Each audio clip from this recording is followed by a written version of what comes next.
Hello friends, through this video we will learn the concept of economic order quantity.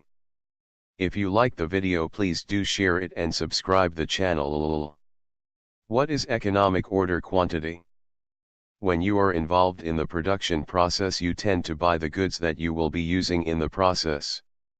The goods that you will be using are large in quantity and are expensive in nature, so in order to avoid any wastage and to make a good usage of the goods, it becomes necessary that proper planning is been made and the order of the quantity of the required goods are made in the economic manner. Factors that influence the economic order quantity. 1. Production of goods based on the past trends. Like for instance, during a year the demand for the goods produced might be more, but for the next year the demand for the same goods might be less. So in such a scenario, if the manufacturer orders more goods expecting the same level of revenue the next year, then the organization will definitely face loss. 2. Cost of the products that are needed in the production process.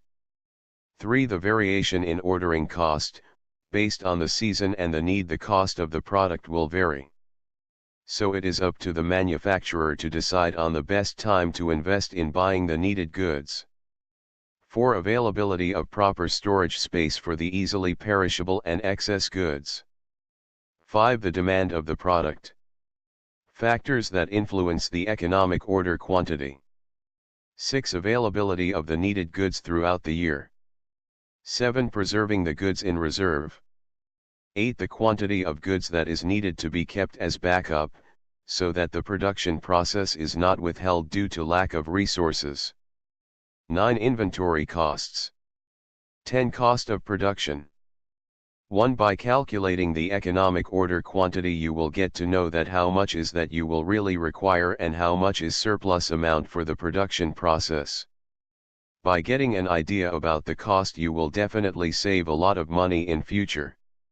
This method of calculating will also give you a better understanding of the requirements of production process.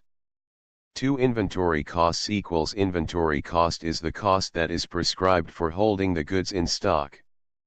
This cost includes the warehousing, insurance, taxation, depreciation, capital, obsolescence, and also the shrinkage costs.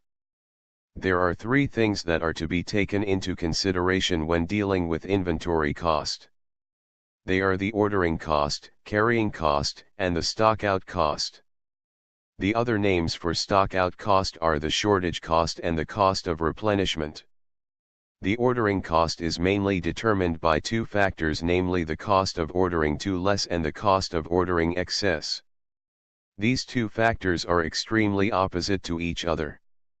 The carrying cost of inventory may be the result of ordering excess quantity, and the increase in the ordering cost and the replenishment cost would be the result of ordering less. Total stocking cost refers to the 2 costs mentioned above. In the ordering cost, the inbound logistic cost and the procurement cost are the main things in the ordering cost. The inventory procurement decision is mainly determined by the cost implications and the functional analysis. There are 2 important questions which are to be answered. One is when to order and the other one is how much to order. The economic order quantity determines the factors on how much to order.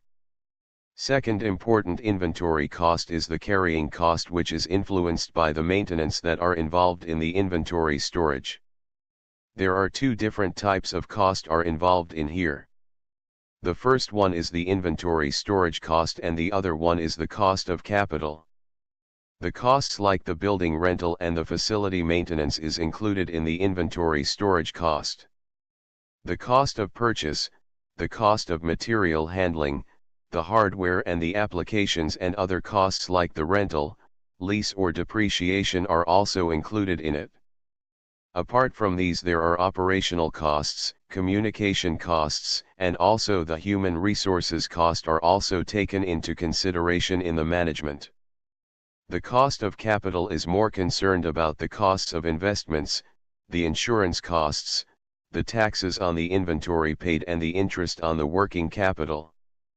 The decision of the management to manage the inventory through third-party service providers or through outsourced vendors plays a vital role in the inventory storage cost and the cost of capital.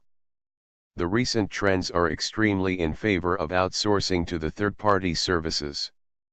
The management feels that the vendors outside the organization would be more competent and experienced. One cost of capital is defined as the required return necessary to make a capital budgeting project. The cost of capital is the opportunity cost of an investment, i.e., it is the rate of return that a company would be able to earn otherwise at the same risk level as the investment that has been selected. The cost of capital is also used to refer the cost of a company's funds for both debt and equity, or, from an investor's point of view, that the shareholders' required return on a portfolio of all the company's existing securities. 2. In case an investor purchases a stock in a particular company, he/she expects to see a return on that investment. The individual would expect to get a return of more than his/her initial investment. The cost of capital is equal to this return that the investor receives, or the money that the company misses out on by selling its stock. The cost of capital would also determine how a company can raise money, through a stock issue, borrowing, or a mix of the two. Therefore, to calculate both the cost of debt and the cost of equity to determine a company's cost of capital.